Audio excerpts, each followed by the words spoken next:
Africa numéro 1, la radio africaine, l'instant diaspora. À présent, l'importance de la cybersécurité pour le développement de l'Afrique. Dans l'instant diaspora, Daniela Mbengue reçoit Didier Simba, consultant et expert international en cybersécurité. Avec plus de 12 ans d'expérience dans la sécurité numérique, il accompagne les gouvernements et les organismes africains dans la mise en place des stratégies et des politiques de cybersécurité. Didier Simba est notamment le créateur de la plateforme Akoma qui a permis aux Gabonais de la diaspora de s'inscrire à la rencontre avec le président de la transition, Brice Clotaire Oligui Nguema, lors de son séjour officiel en France. L'échange du jour porte sur l'avenir de cette plateforme, de son intérêt pour la diaspora et plus largement de la cybersécurité en Afrique. Bonjour Daniela. Oui, bonjour Fanny, bonjour à tous. Je suis donc avec Didier Simba. Didier Simba, bonjour. Bonjour Daniela. On va parler de l'importance de la cybersécurité pour le développement en Afrique. On va parler de votre parcours. Mais d'abord, la plateforme Akoma. Dites-nous comment tout a commencé et comment ça a pu servir à cette rencontre du chef de l'État gabonais en visite en France. Alors, merci encore une fois de m'avoir invité sur ce plateau. Merci de m'avoir tendu le micro d'Africa numéro 1, cette radio qui me replonge dans mon enfance. C'est un plaisir pour moi d'être ici. Akoma en particulier, c'est une aventure qui s'est faite très rapidement. J'ai échangé avec monsieur le consul général qui m'a demandé de réfléchir à une possibilité de réunir les projets des membres de la diaspora, de nos compatriotes dans la diaspora, qui souhaitaient remonter leurs projets au chef de l'État, les consolider sur une plateforme. Donc Akoma, à l'origine, était une plateforme qui devait consolider les projets du chef de l'État. Ensuite, rapidement, on s'est rendu compte de l'ampleur que l'application aurait pris. On s'est proposé de mettre un deuxième objectif qui était de se dire comment est-ce qu'on peut estimer le nombre des Gabonais qui souhaitent venir à la rencontre avec le chef de l'État le 1er juin.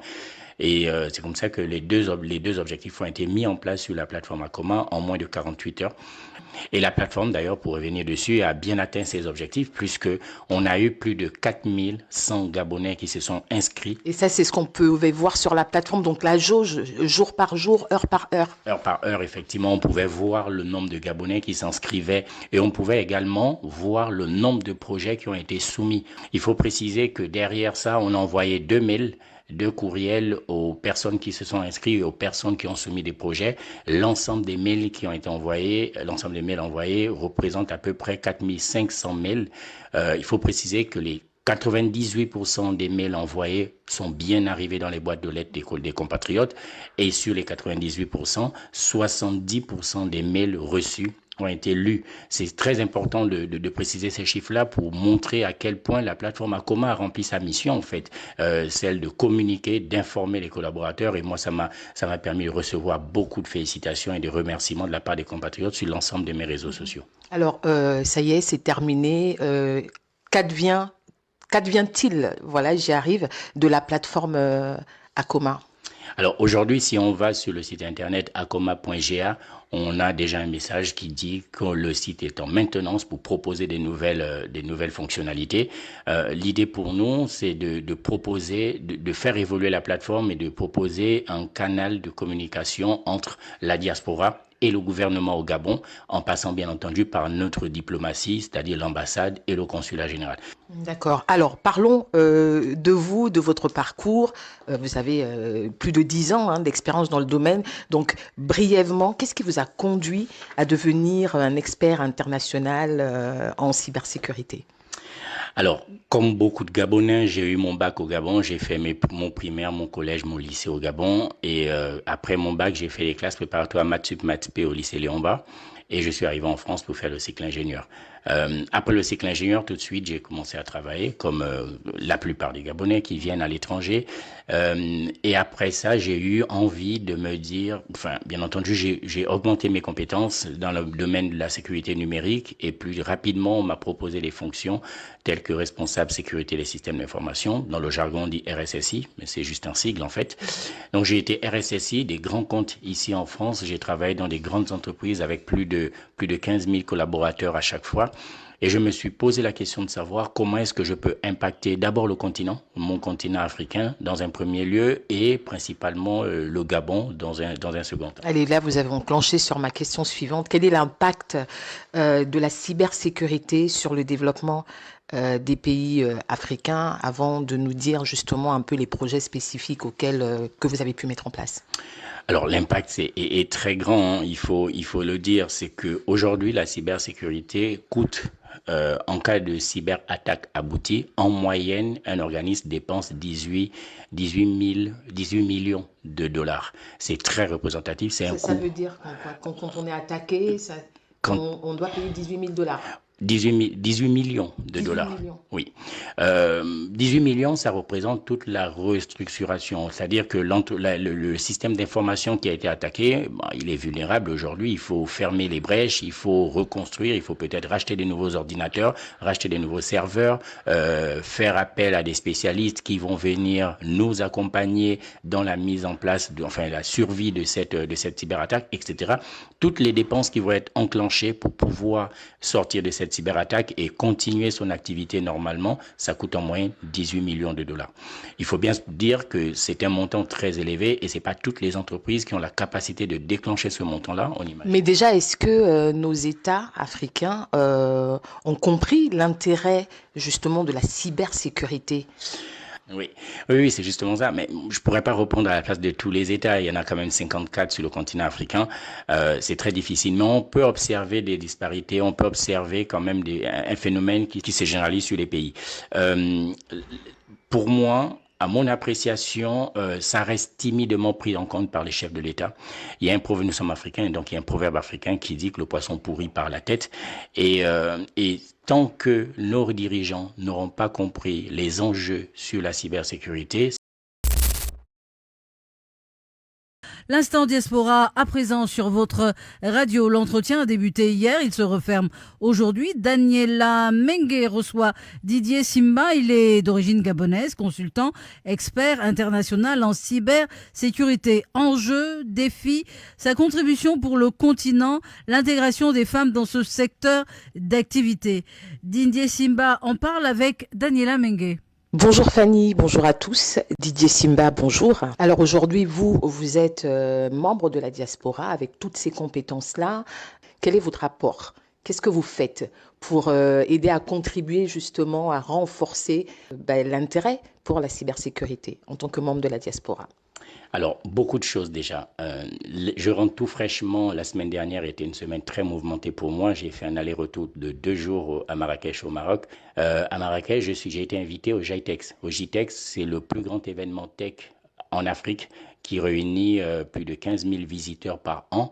Les travaux de la cybersécurité africaine lors de cet événement-là, le discours d'ouverture, c'est moi qui l'ai fait. Après, à l'échelle du continent, j'ai mis en place le CESIA, qui est le club d'experts de la sécurité de l'information en Afrique, qui réunit les professionnels africains de la question de la cybersécurité. Aujourd'hui, on compte plus de 180 membres et on est présent dans 22 pays d'Afrique.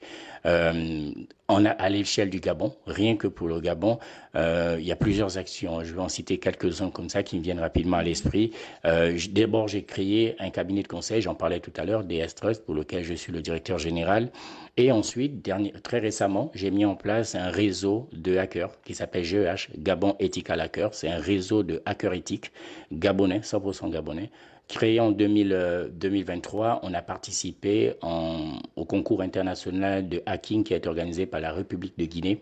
Alors pour les néophytes, pour ceux qui ne savent pas, qu'est-ce que c'est un hacker? Alors un hacker, c'est un pirate informatique. C'est une personne malveillante qui vient justement nous lancer une cyberattaque pour nous nuire. D'accord. Et donc, vous avez participé? Voilà, le GEH, l'équipe a participé au concours international de hacking qui a été organisé par la République de Guinée. Et sur les 30 pays qu'on a affrontés, nous avons fini deuxième, juste derrière l'équipe de France. Donc c'est le Gabon qui a été représenté et le Gabon a fini deuxième derrière l'équipe de France. C'était un honneur pour nous. Et les femmes dans tout ça, la cybersécurité, on a l'impression que c'est très, très, très masculin, non? Effectivement, dans le domaine de la tech au Gabon aujourd'hui et même en Afrique de manière générale, je pense que la proportion des femmes dans le domaine de la tech est à moins de 10%. Au Gabon, je pense que c'est à moins de 5%. L'idée pour nous, derrière, c'est de se dire comment proposer de manière inclusive un sujet et ramener beaucoup plus de dames dans cette activité, dans ce secteur d'activité. Le GEA, justement, Gabon Ethical Hacker, organise à partir du 1er juillet une campagne de recrutement de 200 dames gabonaises qu'on va former au métier. Gabonaises de la diaspora ou gabonaises au Gabon? On est en train d'y réfléchir. Vu que c'est 200, on va essayer de faire une parité, de prendre 100 femmes gabonaises au Gabon et 100 autres dans la diaspora. L'objectif pour nous, c'est pas seulement de les former, c'est de les former, les accompagner dans leurs projets, leurs projets professionnels d'intégration au métier de la cybersécurité en particulier, et derrière leur donner une certification pour qu'elles soient éligibles et être prêtes à être recrutées dans des entreprises et donc les accompagner dans leur recrutement. Quels sont, selon vous, Didier Simba, les éléments clés, j'ai envie de dire, d'une stratégie de cybersécurité pour les gouvernements et les organismes? Est-ce qu'ils vous suivent d'ailleurs, ces gouvernements? Est-ce qu'ils entendent votre message? Oui, les gouvernements me suivent vraiment. J'ai eu la chance d'ailleurs d'être reçu en 2022 par le président, son Excellence Mamadi Doumbouya, le président de la République de Guinée, qui m'a reçu en remerciement pour mes travaux en République de Guinée. Donc oui, la stratégie de réussite, elle est simple, ça rejoint le proverbe que je disais tout à l'heure, le poisson pourri par la tête. La réussite de la stratégie, c'est la prise en compte des enjeux de sécurité par le chef de l'État. Il en va de la sécurité nationale, il en va de la souveraineté d'un pays, et qu'à partir de ce moment, il faut mettre tout en œuvre pour pouvoir garantir ces aspects. Et ça passe, par exemple, à mon sens, mais j'insiste bien là-dessus, à mon sens, par la création d'un organe qui régule cette question. Aujourd'hui, c'est ce qui est mis en place dans tous les pays dans le monde. En Afrique, on est encore à 19 pays sur 54, donc même pas 50% des pays africains, qui ont créé une agence nationale de la sécurité des systèmes d'information. Cette agence aura pour mission justement de définir la stratégie nationale de la sécurité des systèmes d'information. Cette stratégie peut embarquer les notions de formation, les notions de création des data centers, les notions de sensibilisation des habitants tout simplement, les notions de sécurité de la population, du chef de l'État, etc., etc., etc. Aujourd'hui, dans le cas du Gabon, je déplore le fait que nous ayons beaucoup d'idées, beaucoup de très belles idées, mais à mon sens, c'est la charrue avant les bœufs. D'accord. Alors, comment voyez-vous l'évolution de la cybersécurité en Afrique ou au Gabon, votre pays d'origine, dans les prochaines années et quelles sont les tendances ou les innovations qui pourraient transformer le secteur? Alors, l'avenir est radieux. Ce que je vois venir, c'est le phénomène que nous avons, comme dans tout, comme dans toutes les pandémies, telles que nous l'avons connu pendant la crise sanitaire, c'est un effet de cloche, c'est-à-dire que le phénomène est grandissant et après on arrive à un niveau où on atteint un palier et ensuite le phénomène redescend. Tout ça représente, à mon sens, une trentaine d'années encore de beaux jours pour la cybersécurité. Mais d'ici ces 30 ans, aujourd'hui, très, très timidement, comme je le disais tout à l'heure, les gouvernements africains prennent en compte les enjeux de la cybersécurité. Ça va s'accélérer dans les prochaines années parce que les cyberattaques vont devoir s'accélérer. Pour reprendre simplement un phénomène qui est très flagrant, qui va arriver très bientôt sous nos yeux, c'est que la France a déclaré attendre à peu près 450 millions de cyberattaques rien que durant la période des Jeux Olympiques. Et comme beaucoup de nos services dans les entreprises africaines sont souvent rattachés à des prestataires et aux entreprises françaises, on voit tout de suite venir des effets de cloche